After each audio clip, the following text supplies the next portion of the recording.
Perdidos na Estante, o seu podcast de adaptações literárias do site Leitor Cabuloso.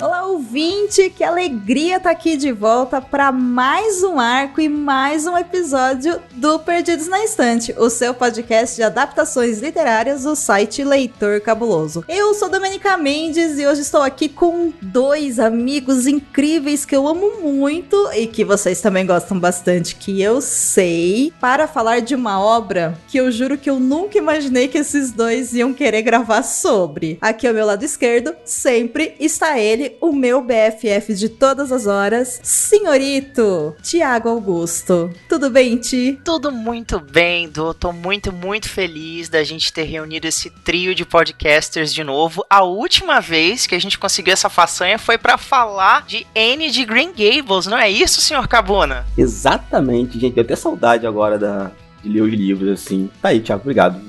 Meta pra 2022. Ler todos os livros de Anne de Green Gables. Mas saudações com a gente, pessoal. E realmente é uma surpresa, né? A gente tá gravando desse livro que eu gosto muito e que eu vou ter uma frase de abertura. Vai lá então. Casar é fazer concessões. É isso, ouvinte. Ora com a pessoa com a qual você casou, ou as pessoas com as quais você se casou, ora com você mesma, ou mesmo, ou mesme. Lidem com isso. E se isso não fez sentido pra você, eu espero que nesses 2 episódios que nós vamos falar sobre essa obra, comece a fazer um pouquinho de sentido. Então, bora falar de Comer, Rezar e Amar, da Elizabeth Gilbert. Bora lá, meninos? Com certeza. O livro Comer, Rezar e Amar foi escrito por Elizabeth Gilbert e conta com 108 contos onde ela narra o seu período sabático em busca de autoconhecimento. O livro foi lançado em 2006, tem 475 páginas e foi traduzido por Fernanda Abreu. No Brasil, o livro foi lançado pela editora Objetiva. Agora que você já ouviu alguns dados aí que o assistente apresentou para vocês, eu tenho aquele momento delicioso da sinopse criativa. Mas antes, eu vou te lembrar, ouvinte, pessoa maravilhosa que nos ouve, que nos dá atenção, que começa hoje, acho que o último arco de 2021 do Perdidos na Estante. E é um arco que a gente escolheu em comemoração, como é que eu posso dizer assim? Em preparação para o final do ano, né? Porque tá chegando o Natal. E aí vocês sabem que eu começo a minha toada de Jingle Bells e o pessoal por aqui também. E quando a gente pensa em Natal, a gente pensa em quê? Em comida. Hashtag somos todos muito brasileiros e gostamos muito de encher a pança. Eu penso em Duro de Matar. Por isso, surgiu a ideia da gente fazer um arco sobre literatura e comida, mas ele é um pouquinho diferente do que você deve estar imaginando. Tiago, explica pro pessoal como é que vai funcionar esse arco. Esse nosso arco, especialmente dedicado, né, à comilança, vai associar aí o que há de melhor na gastronomia e o que há de melhor na literatura também. Nesse arco a gente vai falar de livros e suas adaptações que tem a ver, sim, com comida, mas que o foco não é só isso. A gente também está sempre em busca, né, de personagens bem desenvolvidos, histórias cativantes, sobretudo nesse finalzinho de 2021, que é um ano em que a gente sentiu que passou rápido, mas que a gente está começando ainda a se reerguer após esse contexto de pandemia. Então, o que eu tenho para dizer para você, ouvinte, é que venha com seu coração aberto, a sua barriguinha preparada, porque aqui o banquete vai ser garantido. Não é isso, Cabuna? Vamos lá, né? Leu algo um pouquinho mais leve, com comida. É um livro gostoso de ler, eu gostei pra caramba. E eu acho que é uma boa forma de já começar a preparar, né, uma nova etapa da nossa vida para 2023, né? Não sei se vai ser um ano melhor, mas tem que ser. A gente tá tentando. Pelo menos a nível pessoal, acho que tem que dar uma melhorada, assim, na nossa vida, o que a gente puder fazer. E eu acho que esse livro da Elizabeth é um belo ponto de partida. Mas, Cabuna, antes da gente falar do livro da Liz, conta pro pessoal quais serão as próximas obras que a gente vai falar nesse arco também. Você lembra quais são? A gente vai pegar aqui mais algumas obras, né, que tem livro e adaptação. Uma é uma obra brasileira, de Jorge Amado, né? Gabriela Cravo e Canela, eu gosto pra caramba. E a outra é Como Água para Chocolate, tanto livro como filme. Então, pessoal, fique aí ouvindo, que vai ser bem bacana falar dessas duas obras. Que é a preparação pro Natal pra gente comer e ganhar muitos quilos. É isso aí, gente. Só pra você preparar sua agendinha aí, caso você não tenha visto a agendinha, corre lá pro Instagram que o Thiago já publicou a agendinha desse arco. Então hoje, Comer, Rezar e Amar. Semana que vem vamos falar sobre o filme. Na outra semana será Como Água para Chocolate, o livro, o filme e fechando esse arco, uma obra nacional que amamos, Gabriela Cravo e Canela. Então, muito bem, Thiago, você que tá aí, assim, desesperado para falar de História de Liz, eu te desafio a apresentar a sinopse do livro Comer, Rezar e Amar para quem ainda não leu o livro, como se fosse o seu diário de viagens. Vou pedir para o nosso ouvinte escutar com bastante atenção, porque agora vem aquela chamada de propaganda aí de agências de viagem, aeroportos e tudo mais. Vamos lá, Momento então. CVC patrocina nós, entendemos? É isso aí, por favor. Atenção, senhores passageiros. Você gosta de viajar? O Perdidos na Estante é o podcast certo para qualquer destino. E para esse episódio, nós preparamos um roteiro especial para você que está precisando se reconectar com seus sentimentos, suas crenças e o amor próprio. Nossa primeira parada será na Itália. A cozinha italiana, o ravioli, o espaguete, a lasanha, o risoto. Mas calma, que o nosso objetivo será retomar o prazer pela vida antes de tudo. E sobretudo, claro, o prazer pela própria companhia. Mas a gente sabe que corpo e alma não andam separados. Por isso, nosso segundo destino será a Índia. Mais precisamente, uma pequena comunidade onde o intuito principal é promover a sua evolução espiritual. Rumo, é claro, à elevação. Vale destacar que o mergulho na cultura indiana será profundo, então é bom você vir disposto a abrir um espacinho na sua bagagem. Por fim, como diz a canção de Tom Jobim, fundamental é mesmo o amor. Nossa terceira e última parada será em Bali, na Indonésia. Uma vez alcançadas as duas maiores ambições do coração humano, chegou a hora de equilibrar nossas forças, recarregar as baterias, meditar, mas também viver. E por isso, se apaixonar. Você está preparado, ouvinte, para comer, rezar e amar? Pois a nossa viagem começa agora. Meu Deus do céu, homem! Olha, Você merece Tocantins inteiro. Thiago, você merece um espaguete para esse jantar maravilhoso, porque você arrasou, apesar de que você não fez um diário de viagens, tá? Você fez um comercial de agência, mas tá valendo, porque ficou melhor que o desafio. Obrigado, minha querida, do desculpa, porque assim, eu já viajo muito na maionese durante a semana, eu decidi pelo menos roteirizar a viagem dessa vez, né? Pelo menos pra gente ter um destino certo. Ficou maravilhoso, te adorei. E sim, pessoas, se você não leu ainda esse livro, se você ainda nem assistiu esse filme, se você já assistiu esse filme há muito tempo, se você leu esse livro há muito tempo e não lembra muito bem, é pra isso que esse episódio existe. Então, nesse primeiro bloco, sem spoilers, a primeira pergunta que nós vamos tentar responder é sobre a nossa experiência de leitura. Então, meninos, como foi pra vocês ler ou reler Comer, Rezar e Amar, da Elizabeth Gilbert? Inclusive, relendo essa obra e preparando esse episódio, eu reparei no título original desse livro, né? Que é Eat, Pray, Love,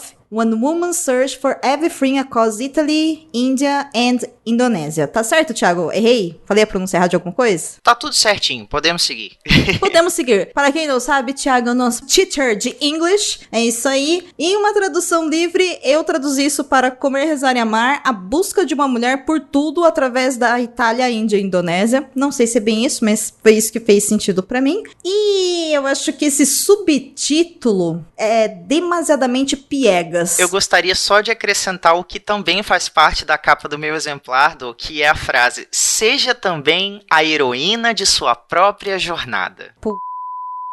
Gente, deixa eu te explicar. Se eu tivesse pego esse livro há muito tempo atrás, que foi quando eu li pela primeira vez, acho que o ano foi 2010, 2010, foi em 2010, e lido com esse adendo da versão do Thiago, ou com esse subtítulo aqui, mas eu não leria de jeito nenhum, tá? Então ainda bem que aqui no Brasil só ficou Comer, Rezar e Amar mesmo, e acho que tá bom, embora eu acho que tem algumas versões que tem o subtítulo, né? Mas enfim, boys, como foi a experiência de leitura de vocês? Vocês se sentiram assim, em busca da mulher interna de vocês por tudo através da Itália, Índia e Indonésia? Me conta. Olha, Dô, eu queria começar fazendo um meia-culpa aqui pro nosso ouvinte e pedir, desculpas porque eu não reli Comer, Rezar e Amar para gravar este podcast. Veja só. Vou explicar por quê.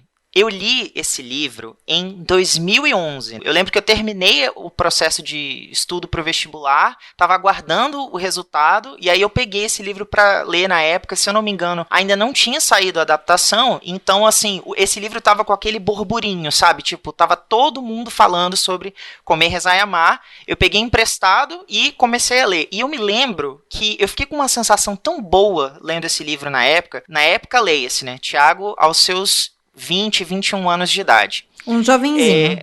Um jovenzinho, exato. Então, assim, de todos os livros que eu já tinha lido até então, poucos tinham prendido tanto a minha atenção quanto Comer, Rezar e Amar, da Liz Gilbert. Essa jornada dela em busca dela mesma, a maneira como ela reflete, sobre cada lição, e ela redescobre as próprias virtudes que ela achava ter perdido para, digamos assim, se reencontrar, se reconectar a ela mesma. Eu acho que é o verdadeiro convite, assim, à autorreflexão, à autodescoberta, ao autoconhecimento, que a gente precisa, que torna o livro um verdadeiro sucesso. Mas, assim, o que me prendeu de verdade, eu acho que deve ter sido assim para vocês dois também, é a maneira como a Liz descreve os lugares que ela visita, Sobretudo o gosto que ela tem pelas coisas, Essa primeira parte do livro, que o ouvinte vai saber que o percurso dela é dividido em 3 partes, cada parte num país diferente, começando na Itália. A forma como ela vai descrevendo as ruas, a forma como ela aprende o idioma italiano, que ela experimenta os pratos, as comidas, a culinária italiana, e é uma coisa assim de louco. Parece assim que você está realmente acompanhando um roteiro de viagem ou experimentando tudo aquilo dentro da sua cabeça.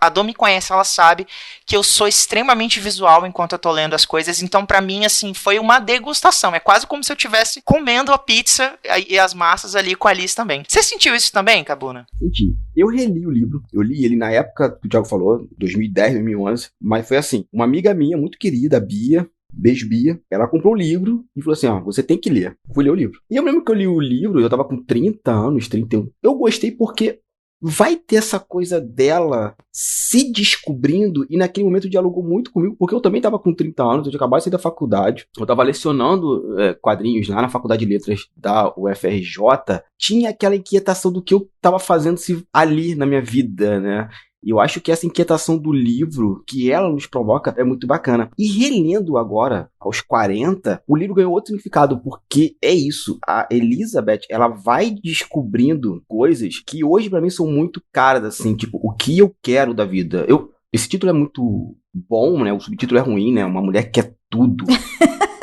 É horrível. Eu acho que ela não quer tudo. Acho que é o contrário. Lá pra frente do livro, ela vai descobrir que ela não quer tudo. Ela quer ela mesma. E ela se vê naquele processo, naquelas coisas que ela vai saboreando, pedaços dela que ela foi esquecendo no decorrer da vida. E isso, gente, na nossa sociedade de hoje, que a gente é tão movido pelo que nós não somos, mas pelo que nós fazemos, é muito bom de ler o livro, sabe? Eu gosto muito dessas discussões que ela traz com a gente. Tipo assim, Deus me abandonou, eu vou comer como se tivesse amanhã, sabe?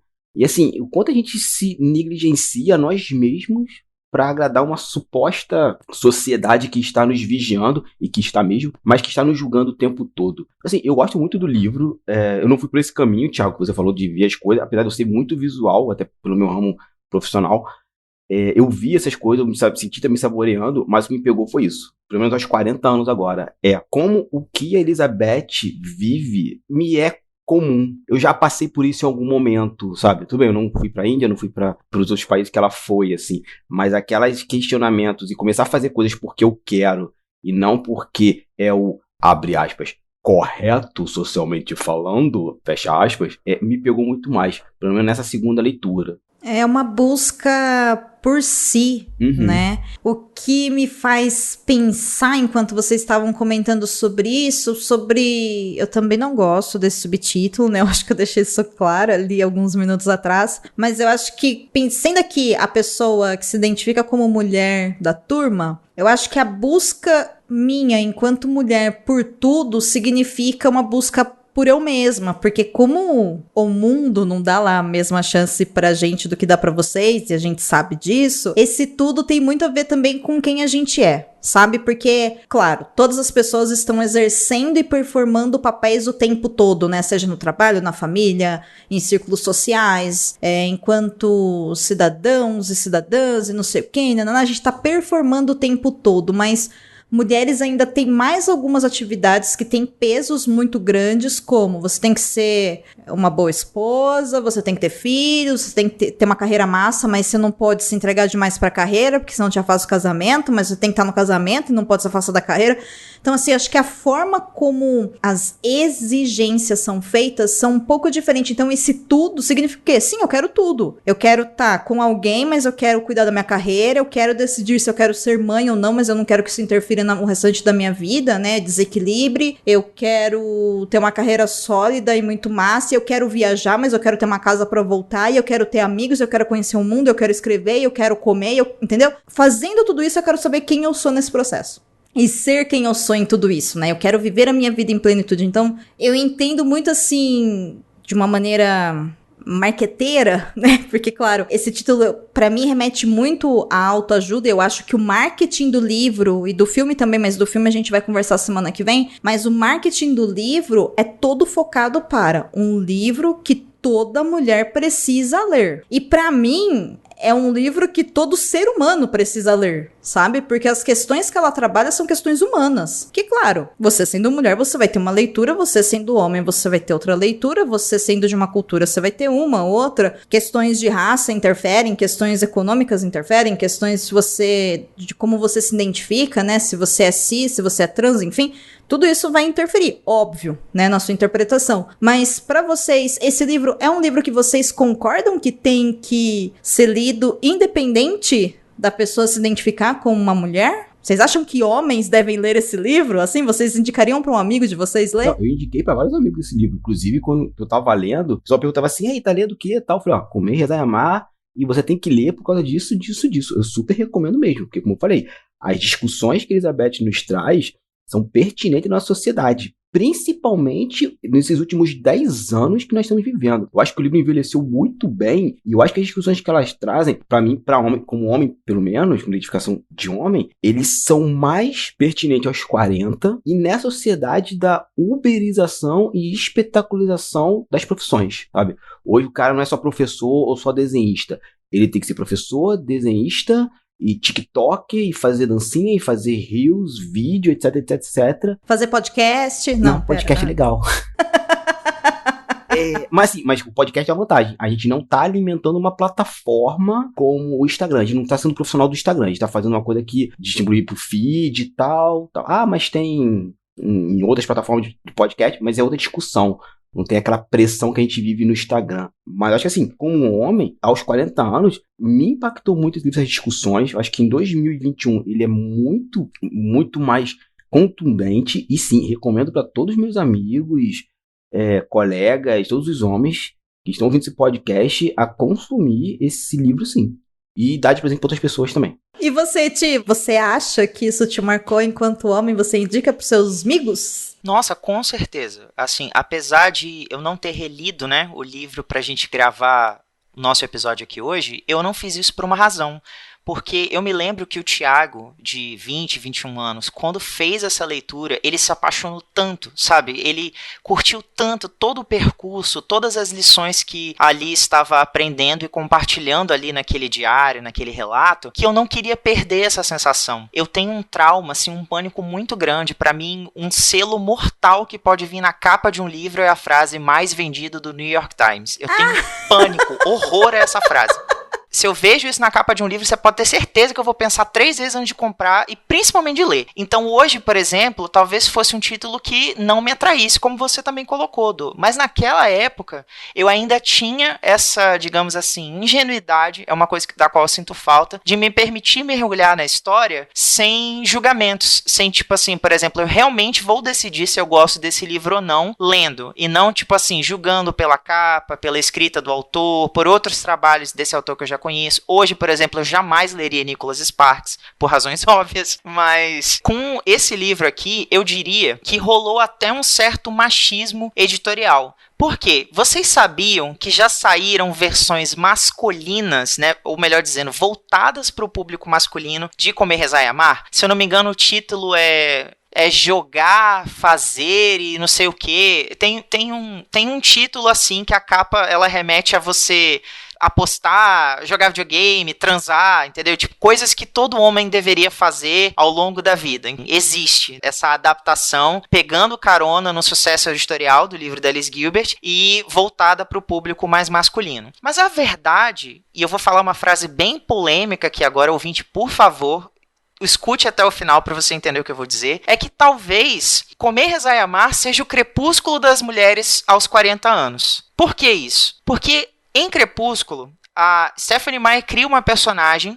que toda adolescente, né, ou mulher na fase jovem adulta vai se identificar. Por quê? Porque a Bella é uma personagem insegura, é uma personagem que é nova num ambiente novo, que se apaixona pelo cara mais bonito da escola, e assim vai. Existe pelo menos um único elemento de identificação que você vai olhar pra Bella e você vai reconhecer em você. Nem que seja, sei lá, o cabelo dela é castanho e o meu também é castanho. Ou, sei lá, ela tropeça quando anda na rua e eu também tropeço. Quando a gente tá falando da Liz, quem é a pessoa, e veja bem, eu digo pessoa e não mulher, ou pessoa que se identifica com mulher, que quando tá chegando nessa fase dos 35, 36, que foi mais ou menos a idade que a Liz tinha quando ela escreveu o livro, que não passa por uma grande crise existencial no sentido de questionar o seu papel no mundo, o seu papel dentro dos relacionamentos que você tá vivendo, a sua profissão, se você é feliz naquilo que você faz, se as escolhas que você fez, chegando agora nessa segunda metade da vida, realmente estão te trazendo aquilo que você esperava colher. Então, esse sentimento de questionamento e a reflexão que ele propõe é universal, não é exclusivamente do público feminino. Então eu acho sim que é um livro que traz identificação humana, não só identificação ao público feminino. O marketing dele é sacana. Eu não sei se é sacana, porque eu entendo... Ai, gente, eu acho que é sacana sim, mas deixa eu tentar explicar o que eu tô querendo dizer. Peraí. Assim, eu entendo que ele é sacana porque ele coloca essa obra que eu acho que tem uma importância tão grande de falar de questões humanas, como a gente tá falando aqui, e se tá nessa frase de é um livro que toda mulher tem que ler, hoje eu, no auge dos meus 33 anos, entendo que é um convite a pensar todas essas questões que eu passei alguns anos e ainda passo, e que eu vou passar, né, vou revisitar de tempos em tempos, porque o mundo tá mudando, mas não serei eu que viverei no mundo, né, onde não existirá patriarcado e suas forças opressoras. Então eu acho que é normal eu ter esses questionamentos sendo mulher. Então hoje eu consigo entender o que quer dizer com a busca de uma mulher por tudo, né? Eu tenho uma visão hoje. Lá atrás, quando eu tinha os meus 22, 23 anos, eu leria isso revirando o olho, falando, ai meu Deus do céu, você vai falar pra mim que ela tem que encontrar um amor no final. E ela encontra um amor no final, perto de tudo é isso, entendeu? E aí, não ia me pegar. Porque também acaba sendo um pouco definidor do que você quer, ao mesmo tempo que, por ser uma mulher falando da sua experiência, é interessante porque você acaba dando poder, né, pra uma mulher que tá passando por tudo isso. Mas aí, gente, a gente tem também que pensar em quem é Elizabeth Gilbert, e ela é extremamente franca na obra, né? Ela mora nos Estados Unidos, ela é uma mulher branca, ela fazia parte do mercado editorial há muito tempo, ela tinha um casamento sólido, de repente não tava bom, ela que quis se separar, depois ela se envolveu com outras pessoas, ela recebeu dinheiro para fazer essa viagem em 3 países, para daí escrever esse livro, que é um livro, sim, autobiográfico, apesar de tudo, tem essa pegada de roteiro de viagens, porque ela compartilha muito, e a gente não comentou, mas são 108 histórias que ela conta ali, dessa jornada dela dividida em 3 partes, que são 38 contos cada parte, né? Por quê? Porque isso tem uma explicação religiosa pra ela fazer dessa forma. Então, não é todo mundo que pode largar tudo e passar um ano sabático viajando 3 países, mas não é sobre isso, entendeu? Eu acho que dá pra gente ter esse desejo de conhecer esses países, mas no fundo, essa obra não é sobre você ter que abandonar tudo e passar um ano sabático fora do seu país para fazer isso, né? Então, eu fico meio na dúvida, assim, e como a gente sabe que o marketing é feito para vender, ele acaba deixando tudo muito superficial, mas eu acho que isso talvez pegue muito mais no filme do que no livro. Eu acho que o livro é um grande presente que a gente tem pra se conectar com a gente mesmo. Então, meninos, já que a gente tá aqui assim, ó, morrendo de vontade de falar um monte de spoiler, e a gente já compartilhou um pouco com a pessoa que está nos ouvindo nesse momento sobre o que a gente achou, bora pro bloco com spoilers, onde a gente vai falar um pouquinho mais sobre cada uma dessas partes e o que a gente sentiu a respeito delas durante o nosso processo de leitura, compartilhando também um pouquinho da história da Liz. Se você tem a coragem de deixar para trás tudo que lhe é familiar e confortável, pode ser qualquer coisa, desde a sua casa aos seus antigos ressentimentos, e embarcar numa jornada em busca da verdade, para dentro ou para fora, e se você tem mesmo a vontade de considerar tudo o que acontece nessa jornada como uma pista, se você aceitar cada um que encontre no caminho como professor, e se estiver preparada, acima de tudo, para encarar e perdoar algumas realidades bem diferentes sobre você mesma, então a verdade não lhe será negada. Meninos, antes da gente começar esse bloco com spoilers, eu tenho uma pergunta assim um pouco polêmica pra vocês. Vocês acham que Comer, Rezar e Amar é um livro de autoajuda? Polêmica. Polêmica, hein, menino? Assim, para a livraria ele vai estar, né, ou pelo menos estava em 2010, lá em autoajuda ou nos mais vendidos. Ok, mas vocês lendo hoje, vocês colocariam ele como autoajuda? Não, porque em nenhum momento a Elizabeth fala que essa é a maneira correta de autodescobrir. A Domênica falou no bloco anterior sobre a transparência da Elizabeth. E assim, tem momentos que eu ficava agora, né, nessa segunda leitura, teve momentos que eu ficava assim, nossa, será que eu precisava ler isso mesmo? Assim, não era vergonha, mas era assim, era uma coisa tão íntima que ela colocou, né? Principalmente as partes religiosas, ela chorar no banheiro e tal, que eu acho que assim, eu não teria coragem de escrever aquilo, sabe? Eu guardaria pra mim no meu diário, mas não botaria aquilo em público. E em nenhum momento ela tá falando isso, assim, gente, abandona aí tudo, arruma um dinheiro emprestado, passa no cartão de crédito e vá pra Índia conhecer um guru. Ela nem fala isso, ela fala assim, eu passei por isso, e vocês vão descobrir o processo de autodescoberta de vocês de outras maneiras. Acho que a Elizabeth no livro, ela é bem clara isso. Ela pode não escrever isso com essas palavras, mas ela tá falando isso, essa é a minha experiência. Ela pode ser replicável ou não, mas não é o 11º mandamento de Moisés, sabe? Então, assim, autoajuda é picaretagem. É picaretagem, Rogerinho. Aí é Harry Potter sem Harry Potter golpe. É isso aí. E você, Ti? Eu concordo com o Cabuna, vou mais ou menos na vibe do pensamento dele também, porque aqui no Brasil a autoajuda ela tá na mesma prateleira que o Paulo Coelho, né? Sim. A gente evita, queima, não queremos considerar como literatura. Mas eu acho que existe uma grande diferença entre um livro que tem na capa assim, seja foda, 10 passos para você ser um grande empreendedor. Como se, tipo assim, a vida fosse uma receita de bolo. Se você fizer exatamente o que aquele autor tá te falando ali, você vai chegar ao sucesso da mesma forma como ele chegou. E se a sua vida não deu certo até agora, a culpa é sua. Esqueça todos os fatores externos, origem e tudo mais. E existe um livro como Comer, Rezar e Amar, né? Existem outros nessa mesma pegada, onde o autor ou a autora vira para você e fala o seguinte, olha, eu não vou te apresentar uma fórmula do sucesso, eu vou te contar a minha história, eu vou te dizer as escolhas que eu fiz e onde essas escolhas me levaram. E como que isso funcionou pra mim. Não quer dizer que você tenha que largar a sua vida, passar um ano sabático, 3, 4 meses em cada país, e aí no final você vai estar mais magra ou mais gorda, vai ter encontrado o amor da sua vida, entendeu ou não? Não quer dizer isso, não é isso que eu tô querendo falar pra você. Eu tô querendo te trazer reflexões sobre como é importante nesse estágio a gente voltar um pouquinho mais os olhos pra questão do prazer próprio, do autoconhecimento, momento de você curtir a sua própria companhia antes de você querer curtir a companhia de outra pessoa. Eu tô querendo te dizer que existe importância imensa nesse ato de fé. E veja bem, fé não é você seguir uma religião, mas é você ter consciência de que as coisas acontecem por uma razão, de que existe potencial criativo, humano, sentimental dentro de você para realizar coisas. E quando você encontrar o balanço entre essas duas forças, você tá pronto para conviver, você tá pronto para compartilhar. Isso você vai fazer em qualquer lugar do mundo, não necessariamente saindo de casa, não necessariamente largando o seu trabalho. E aí eu acho que nesse sentido, o livro, quando você permite, ele te ajuda sim, sabe? Ele propõe essa reflexão a você, mas você, antes de tudo, tem que estar disposto a estar, né, fazendo essa reflexão, tá na vibe do livro. Então, por isso que eu acho, assim, que talvez ele seja um material de ajuda, sim, mas não essa ajuda marqueteira, como a gente está acostumado a ver. Mas ele seria uma ajuda, como um amigo meu, né, fala, o meu amigo é professor de matemática, o Ivan, e ele fala que um livro de matemática é um livro de autoajuda, ele vai permitir resolver problemas, mas é isso, ele não é um livro de... Olha que ironia, né? Um livro de matemática não é um livro de fórmulas que vai resolver qualquer coisa. Ele vai resolver uma área específica da sua vida, que é o problema matemático. O Meir Zayamari vai essa mesma pegada.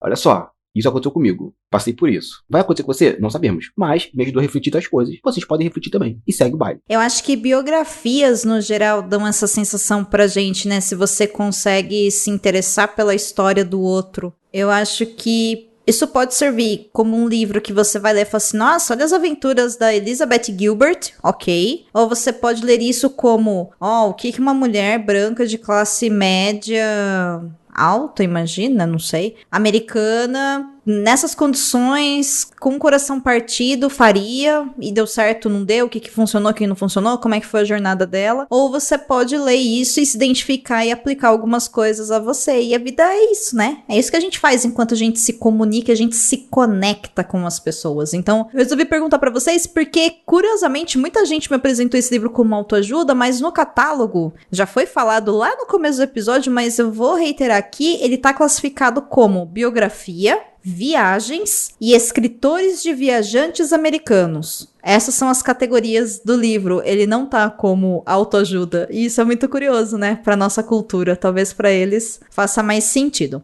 Que assim, eu acho que é bem mais honesta que autoajuda. Com certeza. Mas vamos dividir então aqui o restante desse bloco em 3 partes. Aí cada um vai falar a sua parte, o que sentiu e o que tava lá. Eu vou começar apresentando a história, ou relembrando, melhor dizendo, né, que aqui a gente vai falar com spoilers, a história de Elizabeth Gilbert para você, querido ouvinte, que de repente Liz, uma jovem aí nos seus 30 e poucos anos, como muito bem disse o Thiago, ela tava bem casada, porém ela acorda pra vida e com ela percebe que ela é infeliz no casamento. Não aconteceu nada de grandioso, não houve uma grande traição, não houve desejo por outra pessoa, não houve nada. Ela simplesmente olhou pra vida dela e falou, não faz sentido a minha vida, eu sou infeliz aqui. E a partir daí, ela pede divórcio pro marido dela e a vida dela dá uma chacoalhada, obviamente, é um divórcio complicado e durante esse processo, ela resolve investir 1 ano da vida dela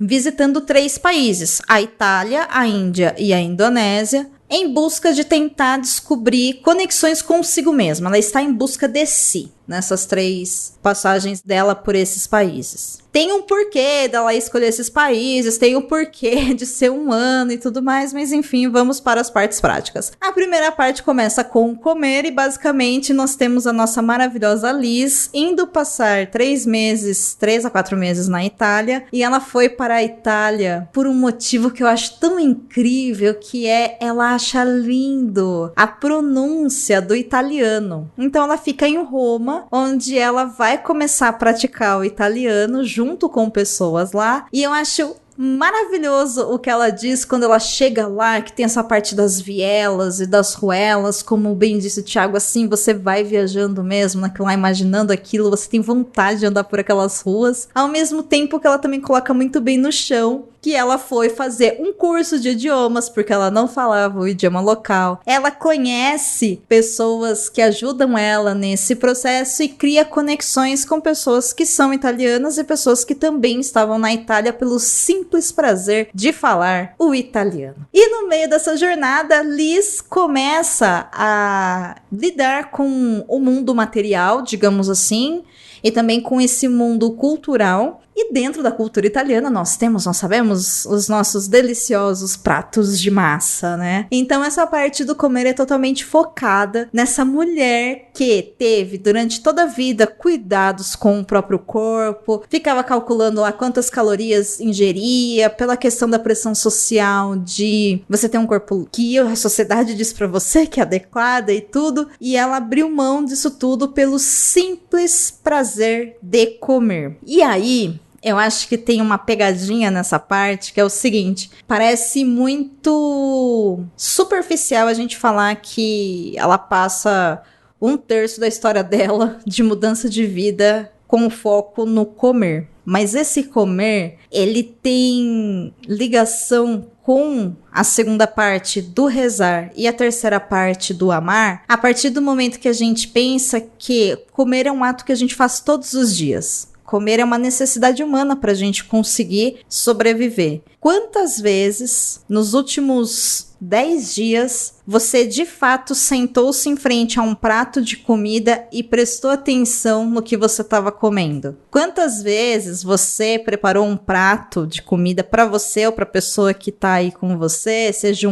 sua parceira, seu parceiro, seu parceiro, uma visita, enfim, e você montou esse prato se dedicando ao que você estava fazendo, como se aquele prato fosse a coisa mais importante da sua vida. Quantas vezes nos últimos 10 dias você colocou um alimento na boca e você sentiu textura, sabor, o cheiro? Quantas vezes você fez isso? Quantas vezes na vida a gente faz isso? Porque a gente come uma coisa rapidinho e já sai correndo para um outro compromisso, ou a gente come vendo televisão. E olha que grande perda de tempo que a gente tá fazendo com a nossa vida quando a gente não presta atenção no ato de comer, que é uma coisa que a gente faz. E não temos como não fazer, né? Pessoas que não comem, elas morrem de fome. Então eu acho que isso tá muito ligado também com o rezar, diante dessa conexão com o momento presente. E aqui eu não tô falando de rezar num sentido religioso, de você agradecer, embora se isso fizer sentido pra você, ok. Mas isso também tem muito a ver com o amar, né? Com o ato do alto amor, ou todo mundo que cozinha sabe, né? Ou que alguém que já recebeu uma comidinha especial de alguém sabe que você preparar uma comida para outra pessoa é um ato de amor. Então, essa parte do comer, para mim, ela é muito importante porque ela faz esse convite mesmo para você começar a encaixar as coisas com uma atitude simples, sendo mais pautado na realidade e em coisas que você gosta. Faz sentido isso para você, Thiago? E se fizer, já emenda aí com a parte do rezar, por favor, que é quando a nossa amiga Liz sai da Itália e vai lá pra Índia.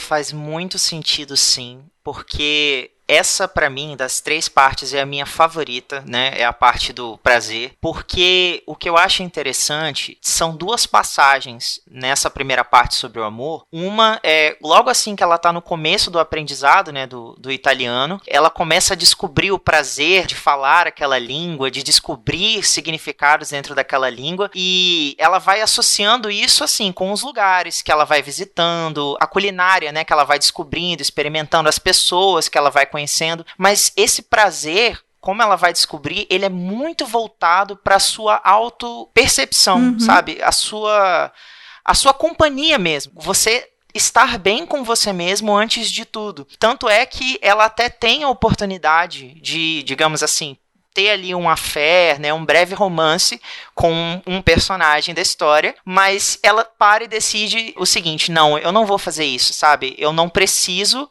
sabe, usar essa pessoa, eu não preciso, digamos assim, ter ela do meu lado para que eu sinta prazer, para que eu curta essa viagem, esse momento, o agora. Eu posso fazer isso com a minha própria companhia. Eu posso ser uma boa companhia para mim mesma. Eu acho isso, assim, fundamental. É uma reflexão que me passou na época, me passa até hoje e que eu guardo muito. E eu acho que quando ela visita o Augusteum, é um dos momentos, um dos pontos históricos da Itália, eu acho muito legal como ela faz esse paralelo de como aquele cenário já serviu como tanta coisa, sabe? Ele já foi um forte durante uma batalha, ele já serviu como mausoléu para os restos mortais de um imperador, e hoje ele é um ponto turístico, e ele ainda é a mesma estrutura, apesar de ter sofrido reformas, apesar de tudo, ele ainda está de pé, ele ainda, aquele lugar que passou por tantas modificações. E ela olha pra si mesma e percebe isso também. Apesar dela estar aí nos seus 36, 37 anos, a Liz, lá do comecinho da história, ainda tá aqui, sabe? Ainda tá caminhando, ainda tá se modificando, tá se aprendendo, tá se descobrindo, melhor dizendo, né? Eu acho muito bonito quando ela chega na Índia e ela vai ter uma rotina completamente diferente disso tudo que ela viveu nesses últimos 4 meses, né? Pra começar, a dieta dela muda completamente, porque, como a gente sabe, a Liz, ela se torna adepta da prática do yoga, da meditação, e aí quando ela vai pra esse ashram, acho que é assim a pronúncia, que é realmente um lugar proposto, assim, ele é voltado para essa questão da meditação, da concentração, né, da sua iluminação espiritual, ela vai numa pegada completamente diferente, tanto que é até difícil para ela se acostumar no começo, né, porque todo mundo que tá ali tá naquela vibe de se conhecer, de se descobrir e de abrir mão das coisas da vida. E parece por um momento que você ter este prazer, você viver intensamente a sua vida, não é o foco agora. O objetivo é mais você se desprender do material, você concentrar mesmo na sua elevação e, sobretudo, digamos assim, questionar o seu valor, porque ela vai ser atribuída em um dado momento a uma atividade prática dentro do ashram, né? Ela chega a limpar o chão, tem um momento ali que ela não faz absolutamente nada, a não ser a questão da meditação. Toda a rotina do dia é bastante ocupada desses momentos de reflexão, de pensamento. E ali ela vai conhecer alguns personagens que vão complementar essa jornada para ela. Um deles é o Richard, né? Que é um texano que tá ali também passando um tempo. Ele tem uma história de vida bem complicada, mas ele carrega tudo assim com um humor meio ácido, meio sádico. Só que o que eu gosto é que ele vai trazer para Liz uma das melhores reflexões. Eles dois têm, para mim, os melhores diálogos do livro, porque ele vai mostrar para ela que o que ela precisa alcançar daquele lugar, ela não vai alcançar se antes ela não fizer 2 coisas. Primeiro, é esvaziar a cabeça dela para poder escutar o que a voz interna dela está dizendo. E a segunda coisa, que para mim é a mais importante, que é perdoar ela mesma. Ela nunca vai alcançar essa elevação de estar pronta para a próxima fase da vida dela se ela antes não olhar para si e falar: tudo bem, eu amei pelo tempo que eu precisava amar, eu estive onde eu precisava estar e hoje esses lugares, essas situações, esses sentimentos não me cabem mais. Eu preciso dar continuidade, eu preciso caminhar, eu preciso olhar para o casamento que eu tive e entender que eu fui feliz pelo tempo que eu precisava ser. Hoje eu quero caminhar, eu quero seguir a minha vida e eu quero que a pessoa que estava comigo seja tão feliz quanto eu quero ser agora. Então, essa parte da fé, vamos colocar assim, ela é uma parte de devoção, sim. Mas quando ela fala sobre divindade, eu acho muito bonito, e isso faz mais sentido no inglês original do que a tradução no português, porque ela diz o seguinte: eu estava me conectando com Deus e Deus estava dentro de mim, como eu. Só que no inglês, esse como não é like, no sentido de comparação, é no sentido de as, né? De você entender que Deus é você, sabe? Que o seu potencial, as suas ações, a sua energia de vida, ela é divina. E é por isso que você é um ser tão único, tão especial, e você é capaz de fazer, nós somos capazes de fazer coisas incríveis, por esse potencial divino que existe em cada um de nós, né? Eu pelo menos acredito, eu vejo dessa forma, e eu sinto que quando ela sai dessa passagem dela pela Índia, ela sai carregando essa reflexão. Ela aprende a colocar em cada mão esse apreço pelo prazer, né? Pelo prazer pela vida, e também a questão da reflexão, de você saber dosar este prazer, você reconhecer momentos em que você precisa calar, escutar, se perdoar se necessário, para então seguir em frente. Eu vejo essa Liz caminhando para Bali, né? Que é onde ela vai aprender a equilibrar as duas coisas, não é isso, Cabuna? Sim, é só uma coisa. Como eu gosto do Richard, desse personagem. Sim, sim. Amo o Richard do Texas. Queria muito conhecê-lo. Sim, também. E eu acho que ele é o guru dela. Sabe? Que ele tempo todo leva ela a fazer uns questionamentos que ela não tá nem disposta. Primeiro, o apelido que ele dá pra ela, né? Sacolão, que eu acho muito bom. E outra que é isso. Ele falou assim: cara, você tem que fazer a tua mente. Você tem que fazer isso. Ah, você quer um calendário pra marcar lá na sua agenda quando é que a dor vai passar? Não tem. Sinto muito, parceiro. É isso. Vida que segue. Que ela vai pra Índia com o olhar de todo ocidental. Que você vai chegar no aeroporto, vai estar iluminado. Bom, e o processo de iluminação, esse processo que o Thiago falou de descoberta de Deus, é extremamente doloroso. Mas ela não queria passar para isso. E quando ela chega na Indonésia, isso é muito curioso, que a Indonésia é vendida para ela e para todos nós como um paraíso hedonista do cacete, assim, vem aqui, liberte suas amarras sexuais e sinta prazer por todos os poros e tal, não sei o quê. E ela fala assim, não, gente, não tô mais nessa vibe não, assim, eu tô numa outra proposta de vida. Gente, ela vai descobrir o amor, né, tá aí um spoiler no capítulo no título do livro, né, Comer, Rezar e Amar. Mas é muito engraçado que o amor que ela vai descobrir na Indonésia, não sei se ela descobre o amor na Indonésia, acho que descoberta é uma coisa muito complicada. Eu acredito que na Indonésia ela começa a consolidar tudo isso que a gente vem discutindo até agora e a se amar, até no ponto de estar com outra pessoa. Ela começa a compreender que Exatamente. não é? Ela começa a compreender que ela por si só, ela pode se amar. Ela pode ter um casinho ou outro, mas ela tem que amar a si mesma. Vamos dar um passo lá atrás, na Itália.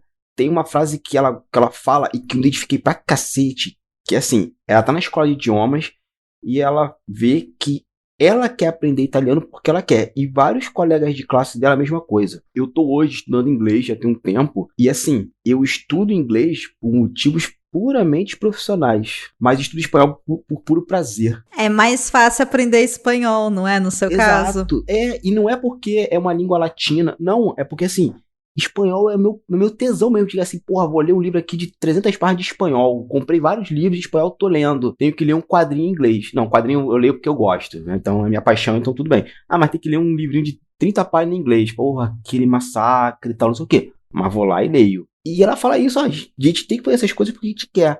Ela vai chegar na Índia querendo a iluminação e tem um processo que ela passa que é de uma oração que ela odeia. Gente, a vida religiosa vai ter momentos que você vai ter que odiar, mas você vai ter que fazer. E é isso, a vida não é só o prazer que ela teve na Itália. A gente pode até ver esse Comer, Rezar e Amar como infância, adolescência e vida adulta, assim, no sentido filosófico, de que assim, eu tenho prazer incontrolável, faço o que eu quero, eu tenho que começar a ter determinadas coisas na vida, que seria adolescência, de ver que nem tudo aquilo é prazer, mas continuando na vida adulta eu começo a aceitar que as coisas vão acontecer independente de mim. Disciplina, né? É a disciplina. E o amor pra ela é isso. Ela não tá mais se importando com o amor, nem acredito que eu vou falar isso, mas enfim.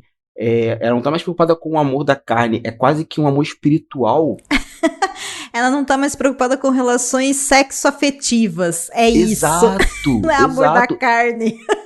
E ela vai descobrir isso na Indonésia, que é Sim. um paraíso para relações sexoafetivas casuais. Exatamente, assim, e que curioso, né? É nesse momento que você descobre, não é isso que eu quero. Então, acho que o amor nesse momento na Indonésia, pra ela, é isso. Ela passa por todas as provações, novamente, aspas aí, todos os caminhos que ela poderia ser mais fáceis pra ela, que poderia colocar tudo ela perder, e ela fala, não vou colocar nada a perder. Essa aqui é a minha prova final. Eu vou passar por isso e vou ficar bem.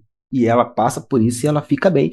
E ela acaba ficando lá com o rapaz.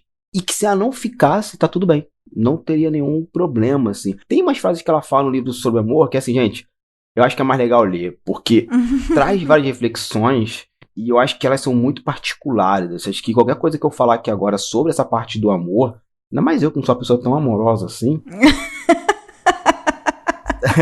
Eu acho que não seria tão legal assim quando você lê e fala assim, cara, em que momento eu estou na minha vida para compreender o que a Elizabeth está falando? Eu hoje sou um cara casado, minha esposa, estamos bem, e quando eu leio aquilo eu falo, porra, tá aqui, Elizabeth, tô contigo, tudo que você tá falando aqui, eu endosso muito. Se quiser eu assino com sangue, pra ser um negócio lavrado mesmo, em cartório. Acho dramático o sangue. O amor que ela vai encontrar na Indonésia é isso, de forma bem simplista, é o amor dela com ela mesma. Ela encontra o amor dela pelo ato físico, que é a Itália, a comida. Ela vai encontrar o amor dela por Deus na Índia, mas o amor dela para com ela mesma, ela vai encontrar na Indonésia. E é uma conclusão de tudo que ela veio vivendo. E o que é mais legal, ela saca isso. A gente sente que a Elizabeth vem construindo isso gradativamente. E novamente, não é livro de autoajuda, porque você entende o processo. Eu vou até falar uma coisa que pode parecer esquisita, mas é quase que um diário mágico, muito comum assim no século XVIII e XIX, onde você vai compreendendo como os magistas vão chegando à sua, abre aspas, grandes obras, fecha aspas, através do seu diário mágico. É isso, a Elizabeth, ela vai escrevendo a sua grande obra e a gente vai compreendendo cada passo que ela foi vivendo e como a gente pode reproduzir isso na nossa vida no cotidiano. A Dor falou sobre a cozinha. Gente, eu cozinho aqui em casa. E é muito legal fazer essa comida, assim, você se dedicar a fazer isso. Eu e minha esposa, a gente não vê, não janta, né? O almoço não, mas o jantar a gente não faz com televisão. Somos só nós dois, degustando a comida e comendo. O Thiago falou sobre a questão da fé. Em quantos momentos a gente teve fé? E fé, segundo a Elizabeth, não é fé por uma religião. É o ato de acreditar sem provas. Sim. Eu acho isso muito bonito, sabe? Essa definição de fé, né? O ato de acreditar sem provas. É isso que é fé. E não precisa ser voltado a uma religião, mas se quiser pode.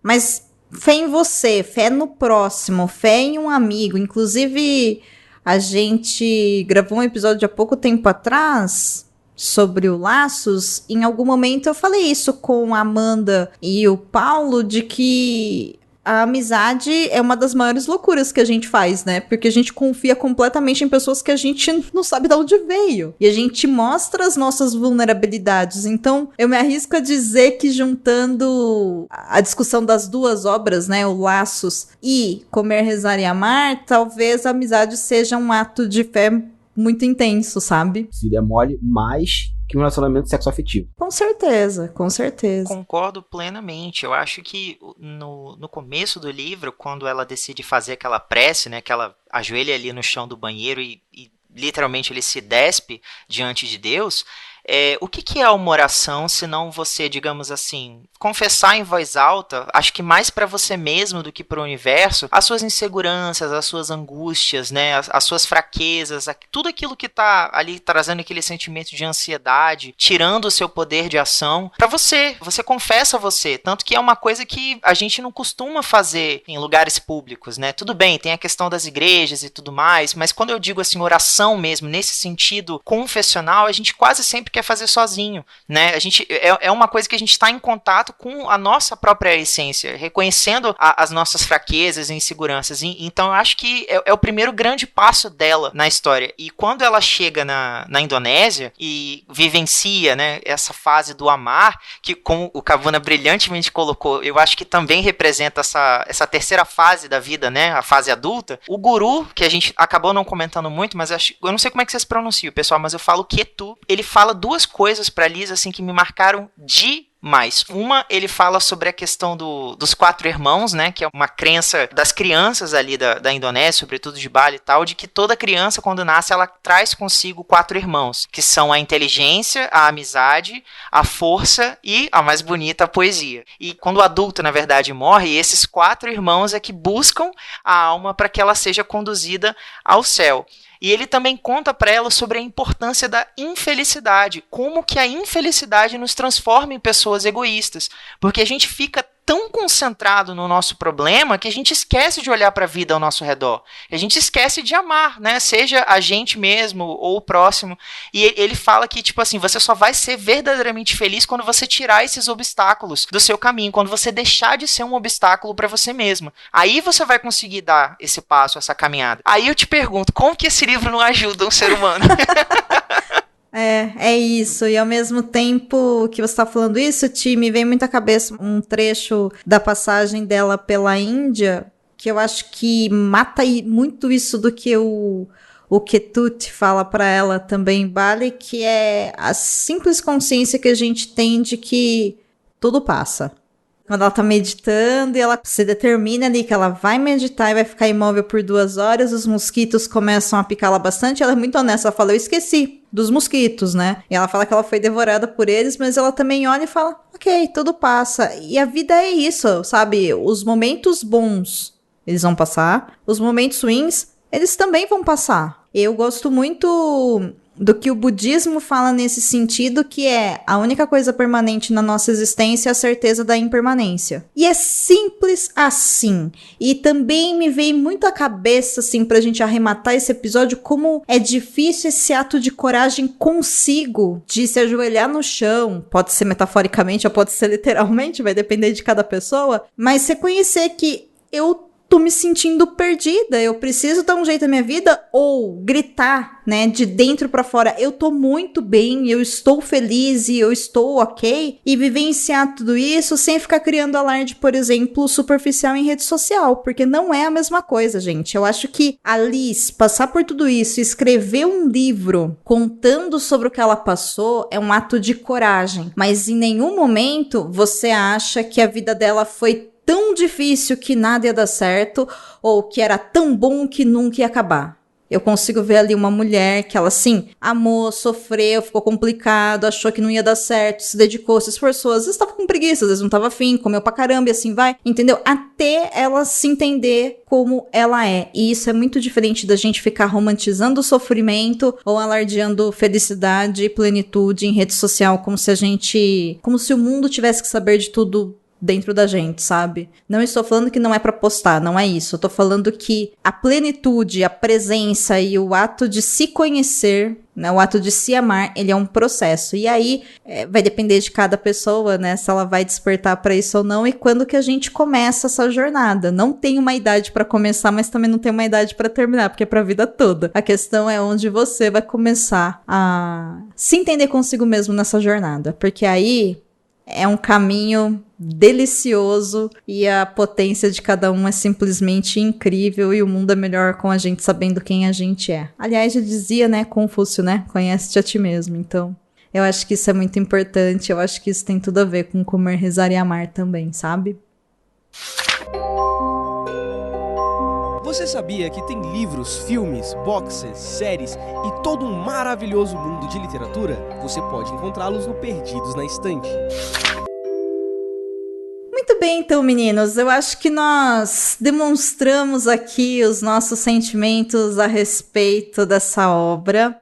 Discordem se for o caso, mas acredito que esse livro está mais do que recomendado, como a gente falou lá no primeiro bloco. E ouvinte, é impossível contar toda a história da Liz e tudo que ela passa, porque realmente é uma biografia, você deve ler. É um livro razoavelmente comprido, eu acho, porque pelo menos a edição que eu tenho é uma edição que tem mais de 400 páginas, porém, como é dividido em vários contos, você pode saboreá-lo. Então, você pode ler um conto por dia, por exemplo, 3, 4, você que sabe, não precisa ler com pressa, é isso que eu quero dizer, sabe? Deguste a leitura, eu acho que de tempos em tempos é bom revisitar, porque aí o nosso olhar sobre a obra muda também, a gente consegue perceber coisas que já estavam lá, mas que a gente não conseguia enxergar, né? Tanto coisas que a gente concorda, quanto coisas que a gente não concorda. Então, pra gente encerrar, Cabuna, aonde que a gente te acha na internet? Então, ultimamente eu tenho ficado meio avesso à internet.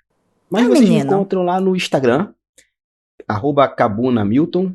De vez em quando, tipo o Cometa Halley, eu apareço no Twitter, Hamilton Cabuna. No meu blog Filme Forte, na onda do esporte, hamiltoncabuna.wordpress.com. No meu podcast, Quadrinhos e Narrativas, lá no site turnolivre.com. E na minha queridíssima plataforma Totix.com. E aqui no Perdido na Estante, falando de livros muito legais e de vez em quando pistolando. Isso é porque ele tá vendo a sua internet, vocês estão vendo todos os lugares que você encontra ele, né? Esse é o Hamilton Cabuna, senhoras e senhores. E você, Thiago, aonde que a gente te encontra? Olha, geralmente eu estou no corpo de bombeiros tentando apagar esse fogo interno que eu trago comigo. Não, brincadeira, gente. Qual Pokémon você seria, Thiago? Charmander, por razões óbvias. Um fogo no rabo que eu nunca vi igual. Jesus amado, Cher me proteja. Mas vocês me encontram lá no Instagram e no Twitter como @umleitorcasual. A minha proposta, principalmente no Instagram, não é a postagem assídua, mas assim, ler no meu próprio ritmo, mas ler sempre. Esse que é o importante. E também estou participando sempre do clube de leitura lá do Multiverso X, a direção do nosso capitão Ace Barros. A gente está chegando na reta final de leituras de 2021 e da leitura paralela de Fronteiras do Universo, do autor Philip Pullman. Foi uma jornada muito bacana e em breve a gente vai estar abrindo a votação para os títulos de 2022. Então, se você quiser colar com a gente, precisar aí de um incentivo para leitura, o momento é esse. É só acessar lá @Multiverso X no Instagram e você encontra todas as informações para participar.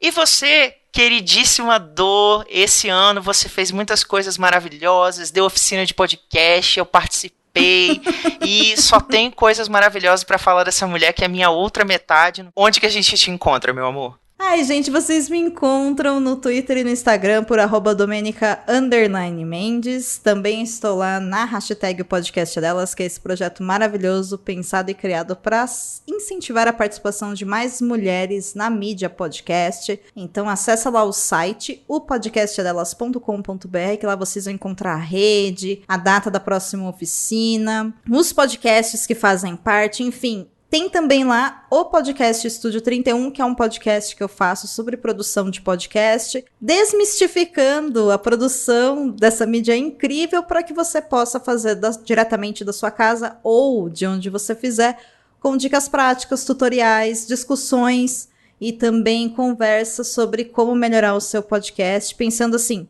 em inúmeras partes. Então fica o convite para você procurar pelo Estúdio 31 em qualquer plataforma. Também estou por aqui no Perdidos na Estante, não é mesmo? De vez em quando.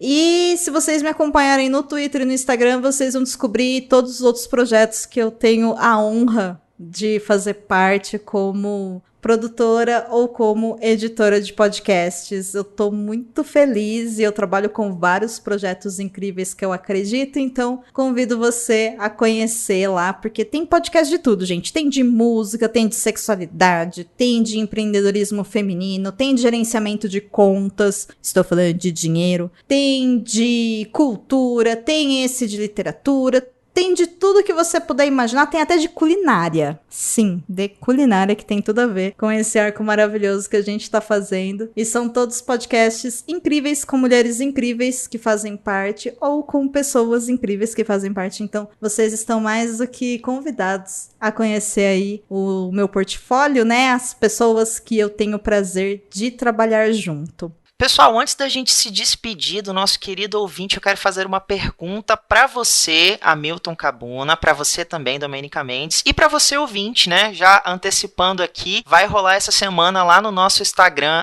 @perdidosnaestantepod, o pod é de podcast, uma pergunta que eu quero que vocês e o nosso ouvinte respondam. Em Comer, Rezar e Amar, a Liz acaba descobrindo, né, aí nessa passagem pela Itália, que todas as cidades do mundo e, consequentemente, todas as pessoas têm uma palavra que as define por completo, assim, digamos, você se resume nessa palavra, ela tem tudo a ver com você. Vocês sabem qual é a palavra de vocês? Quadrinhos. Cabuna, a palavra do Cabuna, quadrinhos. E você, Edu? Conexão. Conexão, massa. Olha, a minha seria transformação. Eu diria que é isso, assim, porque eu acho que eu nunca sou a mesma pessoa que eu era ontem, com certeza não vou ser a mesma de amanhã. Eu sei que é bem clichê, parece alguma coisa dita pelo Felipe Neto, mas sou eu, juro. É muito difícil escolher uma palavra só, né? Demais, demais. Eu posso antecipar que eu roubei um pouquinho, porque eu já fiz essa pergunta pensando na minha resposta.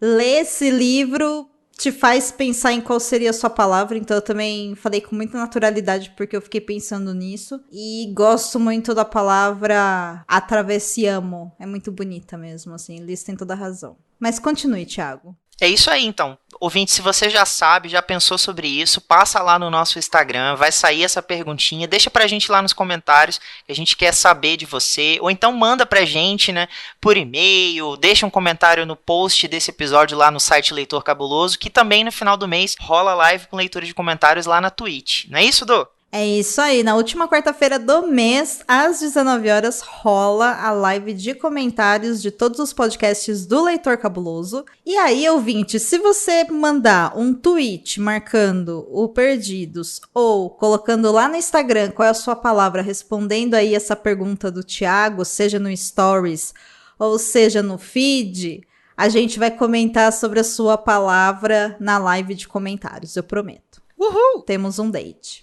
Maravilha, então, gente, olha, muito obrigada por ter ouvido esse episódio até aqui. Eu espero que esse arco seja delicioso pra você que tá do outro lado ouvir. Semana que vem a gente volta pra falar sobre o filme Comer, Rezar e Amar, que... Tan, tan, tan. Não vou falar se é um bom filme ou não, porque vai depender do que você está analisando, é só isso que eu vou dizer. Mas fica aqui já o convite que a gente vai estar te esperando no episódio 137. Então, um beijo e até semana que vem. Tchau, tchau, galera. Boas leituras. Beijo do gordo. Contribua para novos episódios do Perdidos na Estante em catarse.me/leitor_cabuloso ou no PicPay. Se você é das redes sociais, nos encontre em twitter.com/perdidosestante e em instagram.com/perdidosnaestantepod. Você acaba de ouvir o podcast Perdidos na Estante. A apresentação: Domênica Mendes, Thiago Augusto e Hamilton Cabuna. A voz de assistente e a edição é de Leonardo Tremesquim. Esse episódio é um oferecimento dos nossos apoiadores e apoiadoras que contribuem todos os meses no Catarse ou no PicPay. Agradecemos a cada um de vocês, em especial a você, Airechu. A você, Alessandra Rocha. A você, Aline Bergamo Camargo. A Maurício Silva Lima Filho. Caio Amaro. Carolina Soares Mendes. Carol Vidal. A Cláudia Rodrigues. Clécius Alexandre Duran. Deise Cristina. Edgar Igawa. Fernanda Cortez. Igor Bajo. A Janaína Fontes Vieira. Leandro Gomes. Ao Lucas Roberto Arraes Domingos. A Luciana Bento. Luiz Henrique Soares. A Marina Kondratovic. Beijo, Mar. Marina Jardim. Melissa de Sá. Ao Nelson Rocha. Nilda Alcarenque. Priscila Rúbia. Ricardo Brunoro. Rodrigo Leite. E ao queridíssimo Sidney Andrade, o nosso Daredevil. Gente, isso tudo é por vocês e pra vocês. Um beijo e até o próximo episódio. Tá aqui, Elizabeth. Tô contigo. Tudo que você tá falando aqui, eu endosso muito. Se quiser, eu assino com sangue, pra ser um negócio lavrado mesmo. Em cartório. Acho dramático o sangue. Acho... Nada, mas é legal. Acho Olha pesado. só, não precisa ser o meu sangue. Também tem isso. Cabuna. Se alguém quiser se voluntariar... Léo, tira isso, tá? Essa parte é tão legal. Não, Léo, põe no pós-episódio, por favor. Pode pôr no final, tipo, Cabuna, sabe? Pô, Tava tão bem, né? tava tão bonito seu discurso.